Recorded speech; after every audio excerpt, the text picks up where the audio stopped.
Ya, buenas tardes con todos los participantes del primer Congreso Internacional de Fisiopatología y Patología Estructural y Clínica. El día de hoy vamos a continuar con la sesión número 22 del Congreso y para esta ocasión nos va a acompañar la doctora Claudia Liliana Moreno Díaz.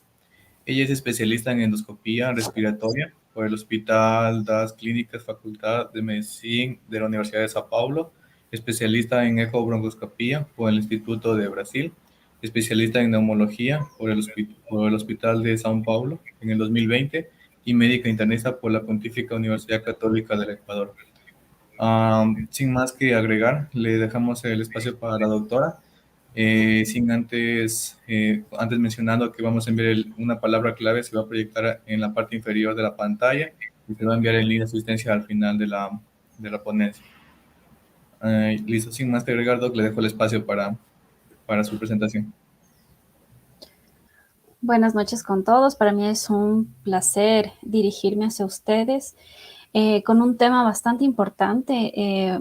Realmente es a nivel de Latinoamérica, la tuberculosis y la neumonía, y son enfermedades prevalentes todavía en nuestros países, desde acá, desde el Ecuador, igual, de la misma forma, con una alta prevalencia de esta patología.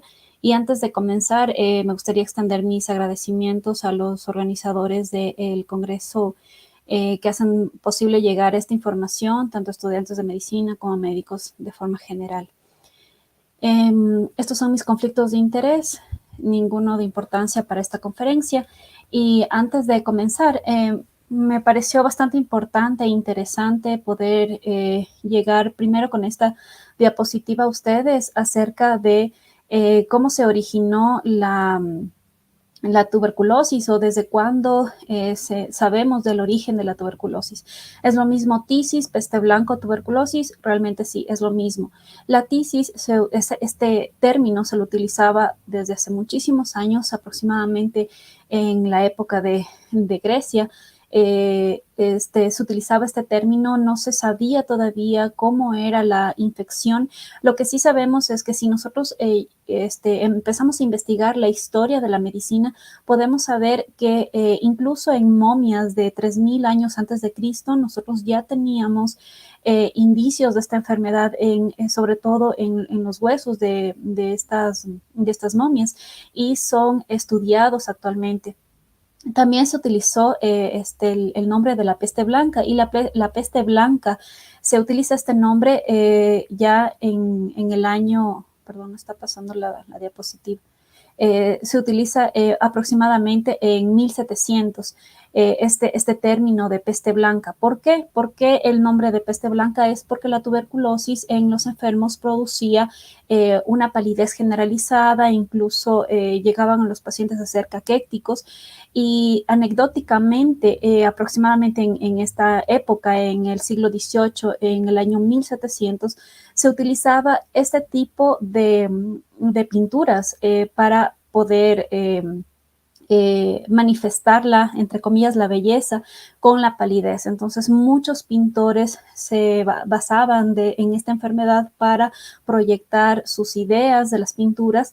Y de hecho, uno de los más conocidos es Cristóbal Rojas, es un pintor venezolano que en la época de 1880 él hizo muchas pinturas acerca de esta enfermedad. Y también, infelizmente, él falleció por tuberculosis también aproximadamente cuando él tenía 32 años. Ahora, ¿cómo llegamos del término tisis al bacilo? En 1982, Koch pudo observar e identificar el patógeno que produce esta enfermedad. Y en 1834 todavía se seguía utilizando el nombre tisis. Entonces, gracias a Robert Koch podemos saber, ahora identificamos directamente el patógeno que desarrolla esta enfermedad. Ahora, ¿qué sabemos en la actualidad acerca de esto? Un cuarto de la población mundial puede presentar tuberculosis, y de estos, el 13 millones se encuentran en Estados Unidos. La mayoría son asintomáticos. Realmente es una información alarmante. Y esta esta infección asintomática actualmente nosotros la llamamos como tuberculosis latente, y del 5 al 10% de los pacientes con tuberculosis latente podrían progresar a una enfermedad por tuberculosis. Y es por eso que con esta información que les he dicho acerca de todo lo que hemos pasado a nivel mundial con la tuberculosis y con información actual, es por eso que tenemos muchísimas guías y cada vez más actualizadas de cómo podríamos conllevar la tuberculosis.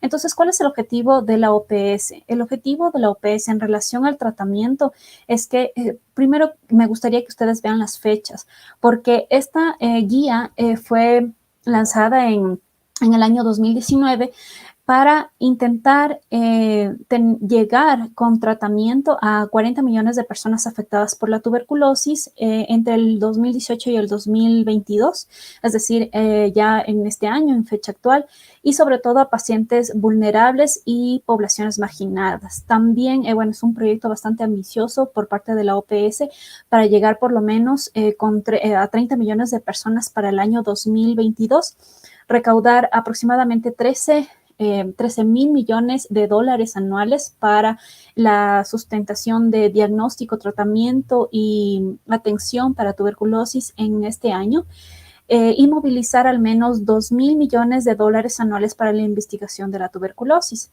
En esta diapositiva me gustaría que ustedes puedan observar al final de la curva donde dice fin de la tuberculosis en el año 2035. Infelizmente, si ustedes ven, la fecha de esta guía es del 2019, cuando no estábamos pasando por una pandemia del COVID-19. Todo esto tuvo un retroceso porque todo fue enfocado directamente a la pandemia en relación a UTI, a ventilación mecánica, a expandir mucho más los hospitales, incluso a crear espacios mucho más grandes en los hospitales. Entonces, económicamente, muchas enfermedades se vieron afectadas. Una de ellas, pues las enfermedades oncológicas también tuvieron un retroceso y también la tuberculosis. Entonces, esto prácticamente es una información actualizada, pero a la vez desactualizada por el tema de la pandemia. Entonces, infelizmente estamos lejos de llegar al fin de la tuberculosis para el año 2035.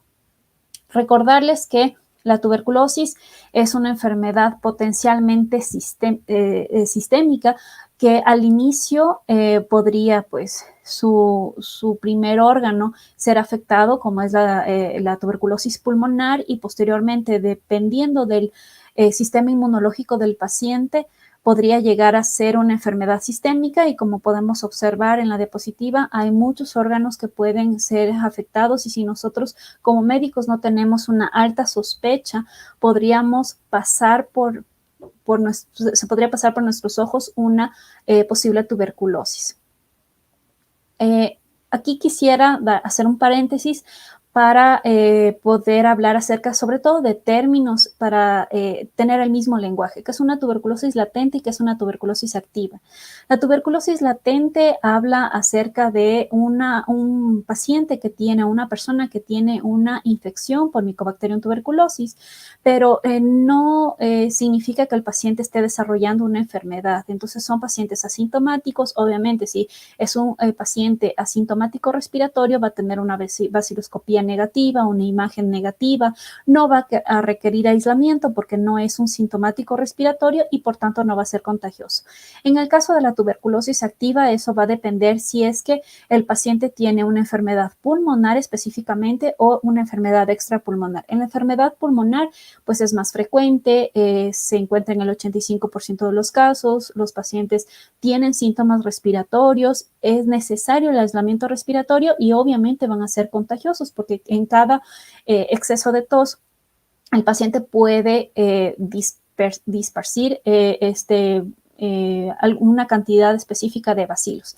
En el caso de la tuberculosis extrapulmonar, pues los síntomas van a depender del órgano afectado. Hablando específicamente de la tuberculosis pulmonar, en este estudio que se hizo en el año 2017 en pacientes que tienen una primera infección, el 42% de los pacientes tienen fiebre, el 37% de los pacientes presentan tos y el 8% por ciento hemoptisis. Y en cambio, en los pacientes que tienen una reinfección, 79% de ellos van a tener fiebre, 42% tos, pérdida de peso entre el 7 y el 24% y hemoptisis del 9%. Pero ¿por qué presenta el paciente tos y hemoptisis? Es una de las grandes preguntas. ¿Por qué un paciente tiene hemoptisis en la tuberculosis? Y eso es por la licuefacción y necrosis del tejido pulmonar. En otras palabras, podríamos decir que si un paciente tiene un paciente con tuberculosis, si comparamos dos pacientes con tuberculosis, el uno tiene tos, pero el otro tiene tos y hemoptisis, el que tiene hemoptisis, entre comillas, estaría un poco más grave porque ya tiene necrosis del tejido pulmonar. ¿Y por qué tienen fiebre y pérdida de peso? Por la toxemia. Esto es bastante importante e interesante porque como clínicos debemos saber cuáles son los criterios tomográficos en relación a la actividad y la inactividad de la tuberculosis. ¿Qué es lo que a mí como clínico me lleva a pensar que estoy frente a un paciente con tuberculosis o estoy frente a un paciente con una tomografía por tuberculosis, pero probablemente crónica o inactiva? Esto es una toma de decisiones. ¿Por qué? Porque de esto depende la vida del paciente, depende nosotros iniciar un tratamiento, y ustedes van a ver que es un tratamiento largo de 6, 9 meses, y peor aún si hay una resistencia a los antifímicos. Entonces, para los criterios tomográficos de actividad se toma mucho en cuenta los micronódulos y los macronódulos. No sé si en algún momento han escuchado el árbol embrotamiento. Esto es bastante común no solo en la tuberculosis, sino en infecciones pulmonares, también en micobacterias no tuberculosis. También tenemos opacidades en vidrio deslustrado, consolidaciones, cavitación. Ya estábamos hablando, pues la cavitación es la licuefacción y la necrosis del tejido pulmonar. También tenemos nódulos miliares, derrames pleurales y adenopatías mediastinales. Por supuesto, las adenopatías van a ser una respuesta inflamatoria. Y en el caso de la inactividad, todo lo que sea calcificado, por ejemplo, un granuloma calcificado o ganglios calcificados, ya estamos hablando de cronicidad y también de inactividad de la enfermedad. Las bronquiectasias pueden también estar presentes en actividad o inactividad, pero todo depende del contexto del paciente, de los síntomas respiratorios, si el paciente es sintomático respiratorio actualmente o si estamos frente a una secuela. Entonces, esas bronquiectasias hay que tomarlas con mucha precaución, porque si yo tengo bronquiectasias como lo que estamos observando en la tomografía de la derecha, esas bronquiectasias están asociadas a árbol embrotamiento. Eso significa que es una enfermedad activa, pero si solo tengo bronquiectasias, pues es una enfermedad inactiva. También puedo observar fibrosis, patrón destructivo pulmonar, enfisematoso o el engrosamiento pleural. Este estudio realizado en Corea del Sur, en Seúl, abarca 157 pacientes, y este cuadro de la derecha nos da mucha información acerca de qué es lo que podríamos nosotros encontrar en una tomografía de tórax en pacientes con tuberculosis que se encuentran en un estado inmuno comprometido. Entonces, el 97% presentó nódulos, el 75% consolidación, el 52% cavitación, el 92% de ellos tuvieron lesiones en los lóbulos superiores, el 81% en múltiples lóbulos, y en cambio, es el mismo estudio de 157 pacientes, pero aquí lo que vamos a ver es la diferencia, en cambio, en pacientes con baciloscopía positiva y negativa. Entonces, en los pacientes con baciloscopía positiva, vamos a tener el 96% con nódulos, 85% con consolidados, el 61% con cavidades, el 98% está comprometidos los lóbulos superiores.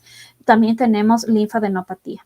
¿Por qué se hace difícil o fácil el diagnóstico de la tuberculosis? Eso va a depender también de la experiencia del clínico. Hay algunas causas de una dificultad diagnóstica. Como en todo en medicina podemos tener tropiezos, y uno de esos tropiezos en la tuberculosis es la falta de organismos para el cultivo, también el crecimiento lento en cultivos, los hallazgos en la tomografía ausentes o incluso mal interpretados, sobre todo ahora en la pandemia. Muchos signos tomográficos pudieron haber sido pasados como COVID, mientras pudo haber sido un inicio de una tuberculosis.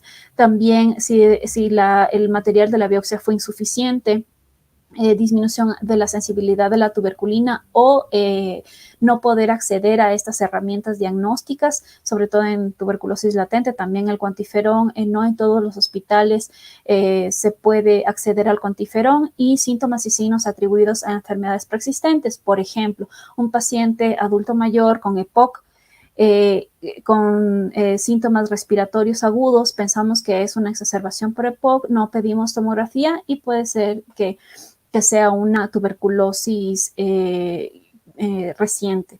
Entonces, para evitar esta dificultad en el diagnóstico es necesario el aislamiento, identificación y determinación de la sensibilidad a las drogas.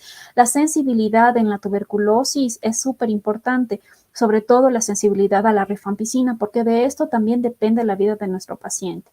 En el caso de la tuberculosis latente tenemos dos tipos de diagnóstico, por medio de la tuberculina y el cuantiferón. La tuberculina, para hablar rápidamente, que sé que muchos de ustedes ya conocen cómo se realiza este estudio, es la administración de 0.1 ml de tuberculina en el antebrazo, y lo que hacemos es, después de 48-72 horas, hacer la lectura de la parte dérmica, si es que hubo una elevación el momento en que colocamos la tuberculina, y eso va a depender la lectura. Si es que tenemos, normalmente es de 6 a 10 milímetros, pero eso va a ser individualizado en cada caso, porque no es lo mismo leer en un paciente que tiene VIH a leer en un paciente que tuvo un contacto con un paciente, es inmunocompetente, pero está en contacto con un paciente con tuberculosis. Y en el caso del cuantiferón es la medición de la producción del interferón gamma frente a antígenos específicos de micobacterias, y se lo realiza en sangre. En el caso de la enfermedad activa tenemos varias formas para poder llegar al diagnóstico. Una de ellas, la más fácil, la más reproducible, también la más rápida, pero infelizmente la menos sensible, es la vaciloscopía. En el caso de que nosotros tenemos pues un paciente con mucha sospecha de tuberculosis, pero una vaciloscopía que no me está ayudando, podríamos llegar al cultivo. El cultivo aumenta entre el 30 y el 60% de la sensibilidad. Sin embargo, según el ATS, la vaciloscopía demoraría menos de 24 horas, pero el cultivo se demoraría entre 10 a 14 días. Son 2 semanas que podríamos ya iniciar antifímicos, y es por eso que ahora podríamos utilizar el GeneXpert. El GeneXpert es un estudio de reacción de cadena de polimerasa que se lo realiza también de forma rápida. Este cuadro que ustedes tienen aquí en esta diapositiva habla acerca de la OPS del año 2019, y lo que nos dice es que el GeneXpert desde el 2011, miren cómo han crecido de la forma de solicitud del GeneXpert y en dónde podemos obtener este estudio. Entonces, cada vez utilizamos más el GeneXpert para poder llegar al diagnóstico. Vamos a hablar sobre el tratamiento de dos partes que no quiero que se me confundan. Una es la tuberculosis latente y otra es ya la infección por tuberculosis, es decir, la enfermedad por tuberculosis. Entonces, en la tuberculosis latente vamos a tener dos formas para poder tratar a los pacientes con sospecha de tuberculosis latente, que serían los pacientes seronegativos, es decir, pacientes no VIH, y los pacientes seropositivos. Entonces, en los pacientes seronegativos podríamos utilizar rifampicina 4 meses diariamente, es decir, el paciente va a tomar 120 dosis con una dosis de 10 miligramos kilo. Y en el caso de los pacientes seropositivos, en cambio, la CDC del año 2020 nos recomienda isoniazida y rifampicina 3 meses diariamente, que serían aproximadamente 90 dosis. Este cuadro es solo para mostrarles la recomendación de lo que les había mencionado anteriormente acerca de los pacientes VIH negativo o VIH positivo. Y en el caso del tratamiento para infección por tuberculosis, se sigue utilizando los 2 meses de isoniazida, rifampicina, piracinamida, etambutol y 4 meses de isoniazida, rifampicina. Pero ojo que esto es para pacientes que tienen tuberculosis, pero como nuevo caso, sin evidencia de presentar tuberculosis resistente. Este esquema tiene una duración de 6 meses. Y el caso de isoniazida, rifampicina, piracinamida y etambutol, 9 meses en el caso de una pérdida de seguimiento o un recuperado, recaídas o fracasos, pero todavía con resistencia confirmada a la rifampicina. Y en el caso de las dosis, tengo este cuadro acá para ustedes. La isoniazida tiene vamos a utilizar las dosis de 5 a 15 miligramos kilogramo por peso, la rifampicina de 10 a 20, piracinamida 20 a 30 y el etambutol de 15 a 20. Este cuadro es bastante interesante también, que fue dispuesto por la OPS para poder ser un poco más dinámicos, tal vez un poco más fácil el uso de estos fármacos, de los antifímicos.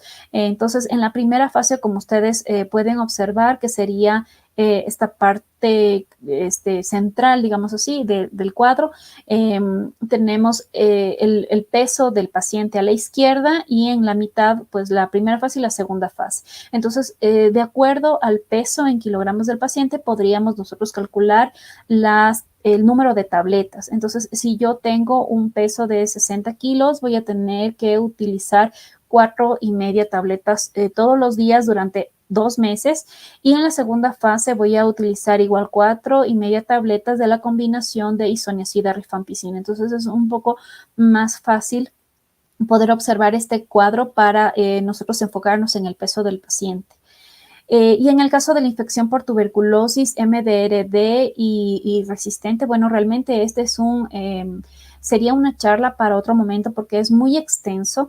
Infelizmente tenemos casos aquí en el Ecuador acerca de resistencia multidrogo, resistencia, y el RR es resistencia a la rifampicina.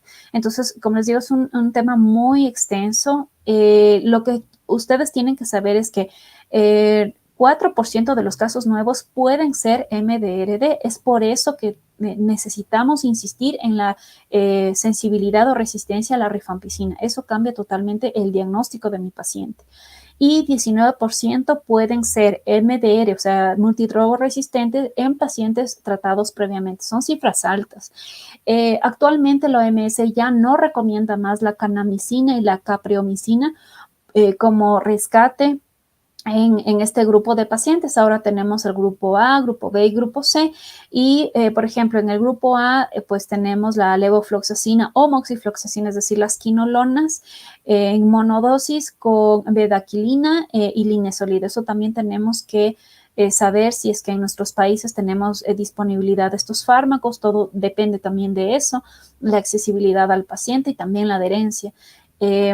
Y en el grupo B, en el grupo C, como ustedes pueden observar, cambia totalmente. Uno de los fármacos, y esto también quiero llamar su atención, ustedes pueden observar que ya hay antibióticos que incluso nosotros hemos usado en hospitalización, imipenem, amikacina, el mismo linezolid, la levofloxacina, la moxifloxacina. Entonces, ojo con esa alta sospecha de un paciente con tuberculosis, porque puede ser que nosotros estemos tratando una neumonía con una quinolona y puede ser una tuberculosis que a la larga, estamos solapando una tuberculosis. Solo para recordarles que el 24 de marzo es el Día Mundial de la lucha contra la tuberculosis. Esto está muy lejos de terminar.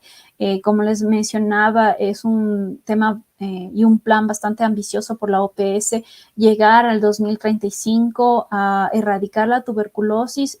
Creo que es un plan muy, muy bueno de la OPS. Sin embargo, el tema de la pandemia hizo varios retrocesos, incluido en la tuberculosis. Y el segundo tema que les pienso hablar es acerca de la neumonía. Aquí es también quiero llamar su atención en relación al término neumonía.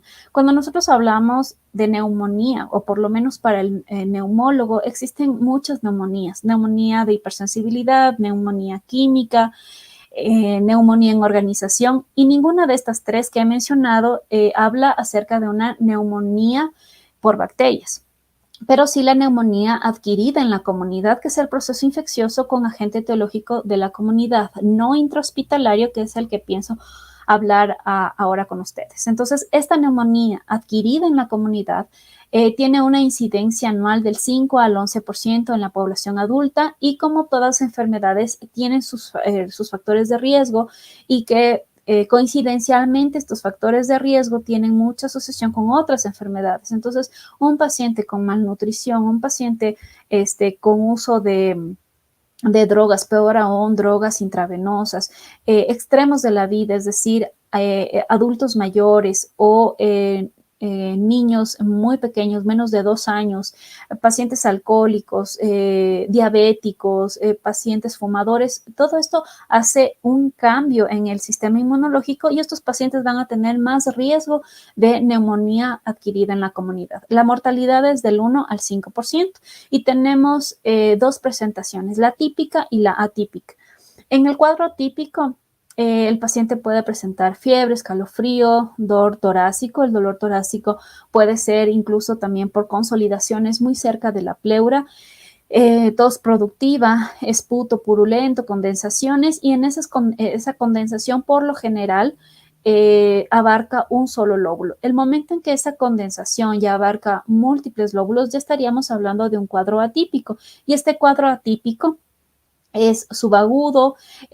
También llama mucho la atención cuando el paciente tiene artralgias o tos seca, e incluso el 50% de los pacientes pueden tener una auscultación normal.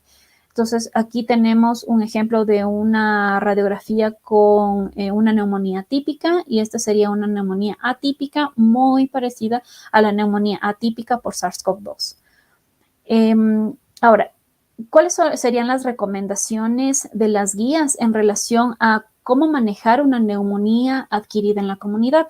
Según la ATS y según el ITSA del 2019, nos preguntamos, ¿es necesario cultivos IGRAM a todos los pacientes que me llegan al consultorio, a la emergencia, por neumonía adquirida en la comunidad? ¿Es necesario hacer hemocultivos a estos pacientes? La respuesta es no. No se debería utilizar de forma rutinaria una neumonía, cultivos para la neumonía adquirida en la comunidad de forma ambulatorial, pero sí puedo solicitar estos exámenes cultivo IGRAM en el caso de que esté pensando en un patógeno resistente, necesite desescalar el tratamiento o ajustar el tratamiento, en pacientes con una NAC grave, incluso en un paciente que necesita ser hospitalizado, o peor aún, en terapia intensiva, y después de la intubación podría yo recoger una muestra para cultivo IGRAM, y esto va a mejorar el rendimiento de la sensibilidad del esputo. Y también en pacientes que tienen o que usaron antibiótico parenteral menor a 90 días. De la misma forma, los hemocultivos no están indicados para una neumonía ambulatorial y tampoco de forma hospitalaria, pero sí en un paciente que está hospitalizado por neumonía adquirida en la comunidad, pero de forma grave, o tratado empíricamente para Pseudomonas aeruginosa o Estafilococo aureus meticilino resistente. O también en un paciente que en los últimos 3 meses ya haya utilizado un antibiótico intravenoso. Recordar que el rendimiento de los hemocultivos solo llega hasta el 9%, por tanto, esto no va a cambiar mi conducta en relación al antibiótico. Por eso no se debería pedir hemocultivos de forma rutinaria. Ahora, ¿es necesaria la procalcitonina? También no se necesita la procalcitonina para tomar decisiones inicio de antibiótico empírico, sabiendo que los patógenos de acuerdo a la edad, si ya sabemos los patógenos de acuerdo a la edad, no es necesario la procalcitonina y también no es necesario, como les decía anteriormente, también los cultivos, porque sabemos qué patógeno podría estar prevalente en este grupo de edad. Y la procalcitonina también no nos da mucha información si es que realmente es un proceso viral o bacteriano por sí solo, pero sí sabemos que por encima de 0.25 miligramos sobre litro sí podría llegar a ser, hacernos pensar que podría ser una etiología bacteriana. La sensibilidad aumentaría de la procalcitonina es del 38 al 91% en relación a la neumonía.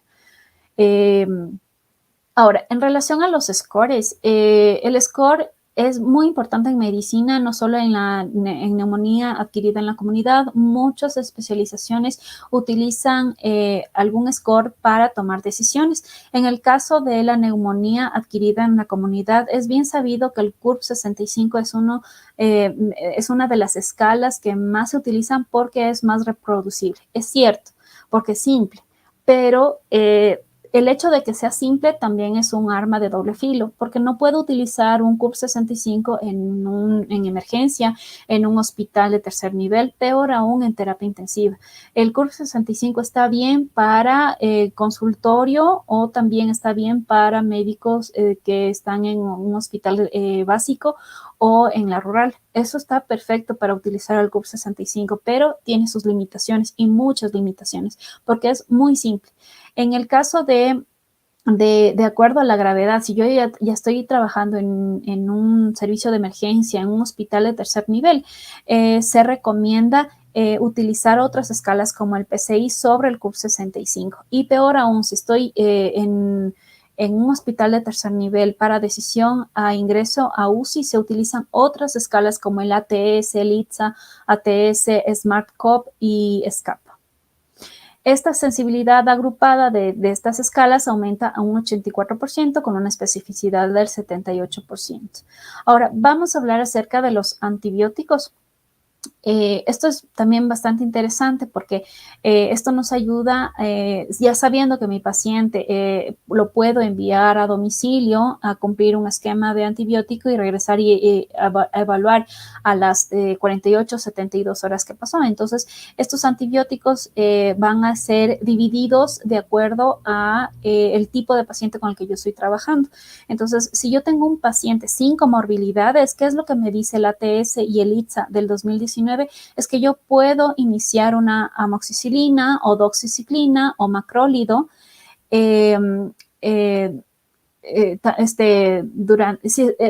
hay que también recordar, ahorita me estoy olvidando, hay que recordar que la claritromicina no siempre es de primera línea, ¿no? La claritromicina como macrólido se utiliza en el caso de que haya una resistencia a los otros fármacos con una sospecha de menos del 25%, solo para aclarar esa parte. Entonces, esto es lo que me dice el ATS y el ITSA del 2019.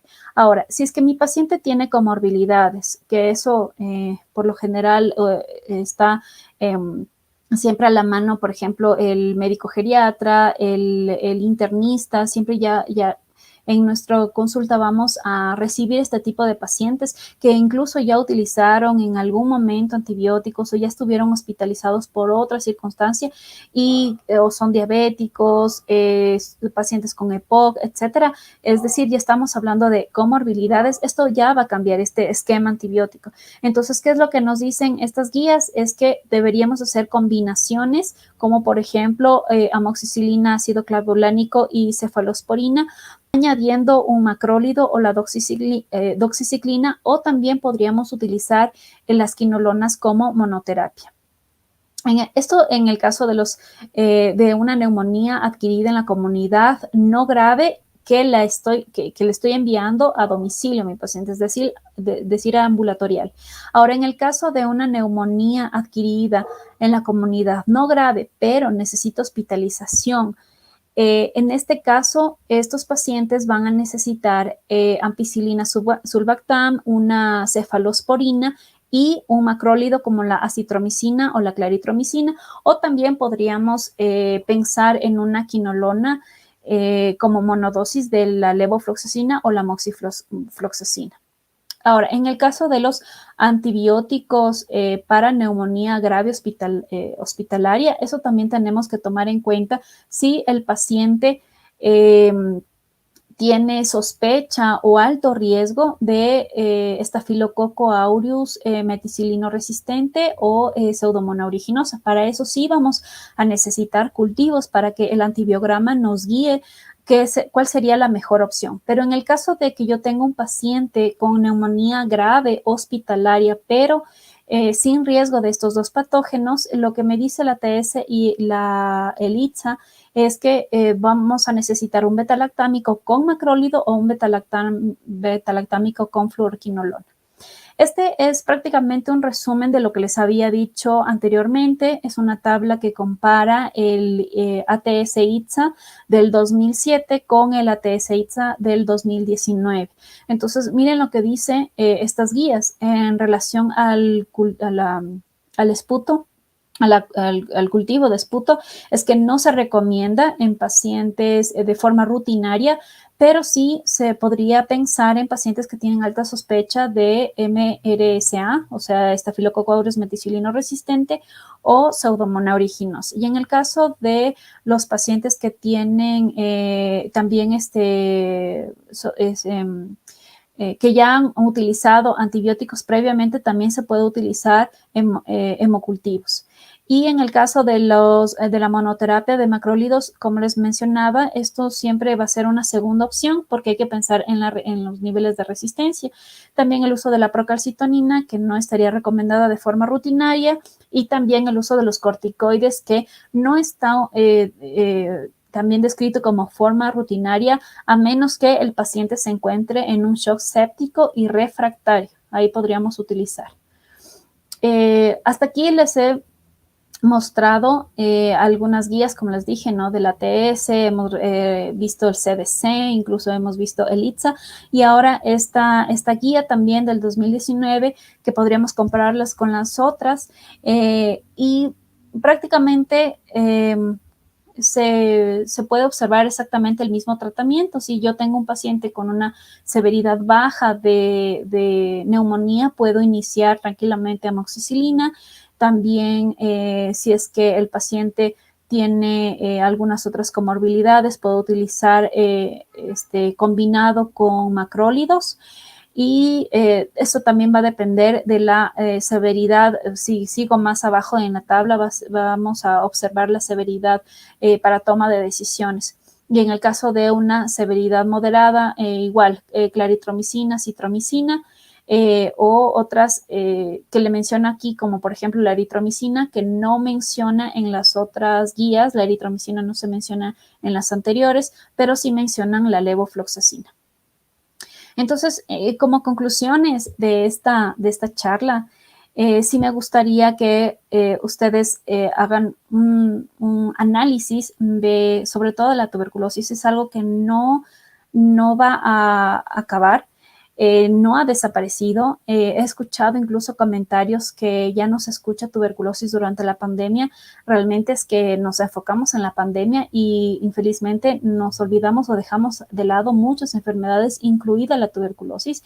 Siempre tienen que considerar la probabilidad de resistencia a la rifampicina, a pesar de que el paciente tenga se presente como un caso nuevo. Recuerden que este tema de la resistencia a la rifampicina puede presentarse hasta el 4% de los pacientes con caso nuevo.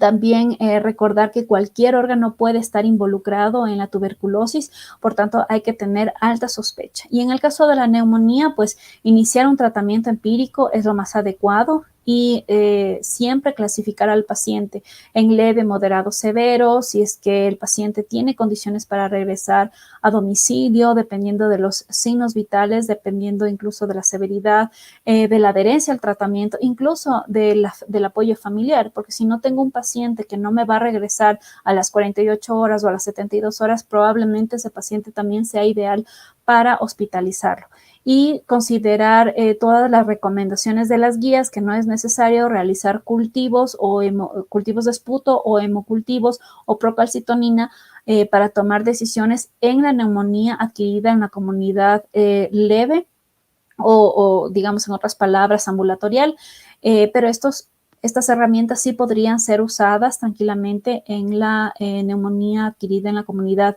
hospitalaria y peor aún en terapia intensiva o con sospecha de Staphylococcus aureus menticilino resistente o en Pseudomonas aeruginosa.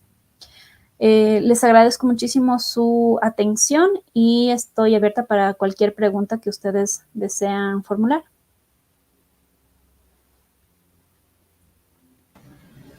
Listo. Muchas gracias, doctora. Excelente intervención. Vamos a aperturar un tiempo de 1 minuto para que puedan llegar las preguntas por la cajita de comentarios. Mientras tanto, les voy pasando el link de asistencia por la caja de comentarios. La palabra clave ya se proyectó durante la conferencia en la parte baja de la pantalla.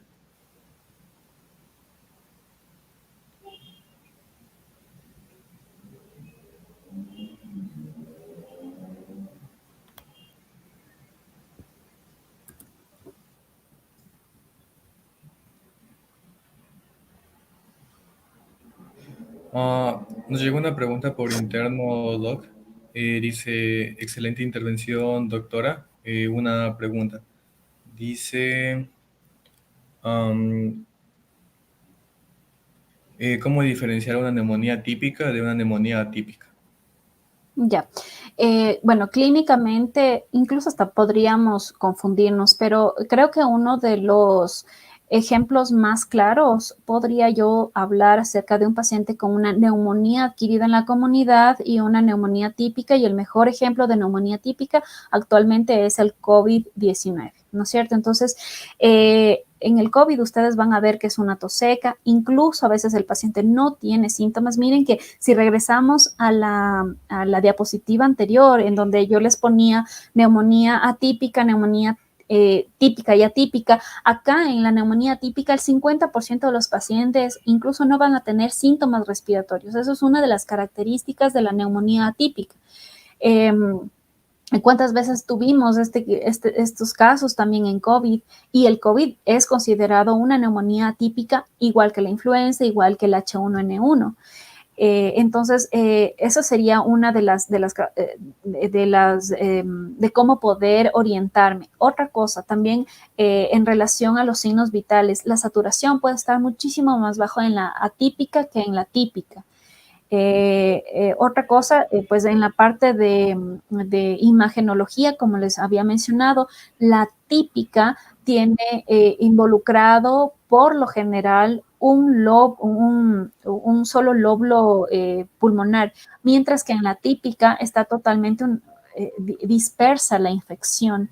Y como les digo, el mejor ejemplo, no es el único obviamente, pero el mejor ejemplo para que ustedes puedan recordar es una neumonía por COVID. Ese sería el mejor ejemplo para una neumonía atípica, ¿sí?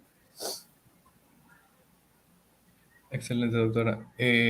Bueno, y una pregunta más. Dice, excelente ponencia, doctora.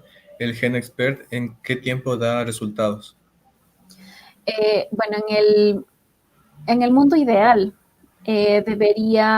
deberían darnos el resultado a las 48 horas, en el mundo ideal.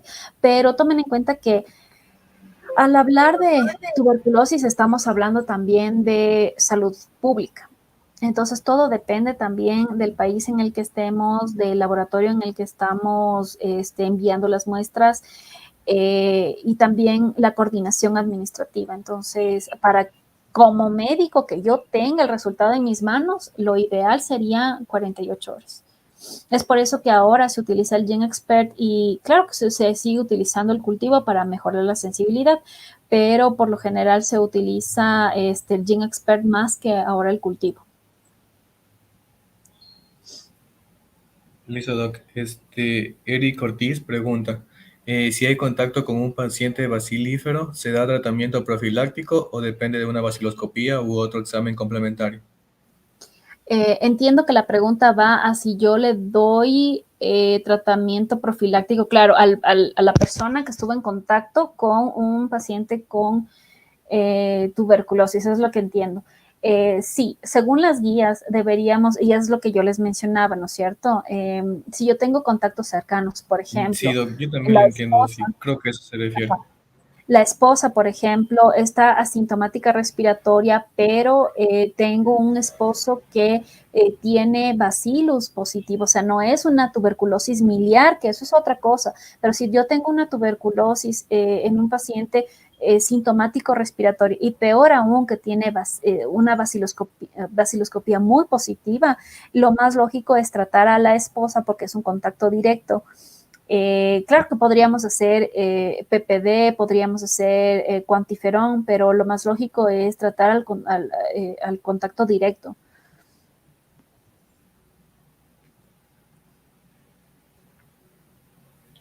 Listo, Doc. De momento no tenemos más preguntas. No nos queda más que extenderle algunos comentarios. Dice, excelente ponencia, gracias doctora. Felicitaciones, excelente ponencia. Hay una pregunta más de Sandy Marro que dice, al iniciar el tratamiento, ¿al cuánto tiempo se deja de contagiar? Ok, estamos hablando de tuberculosis, me imagino. Eso va a depender de la baciloscopía. Entonces, recuerden que cuando iniciamos el tratamiento, se hace en el Ministerio de Salud Pública.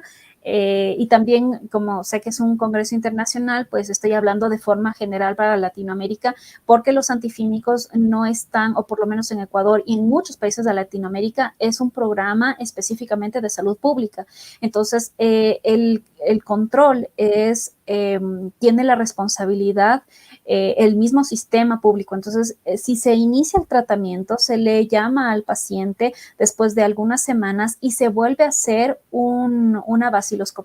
Si y eso también depende, si el paciente sigue con baciloscopía positiva después de un mes, peor aún 2 meses, significa que el paciente sigue siendo infeccioso para el resto y segundo, pues ya nos está alertando de que probablemente el paciente tenga resistencia a la rifampicina y eso es, hay que, este dato tenemos que hacerlo llegar a la parte epidemiológica del Ministerio de Salud porque, ojo, puede ser un multidrogo resistente o una resistencia a la rifampicina.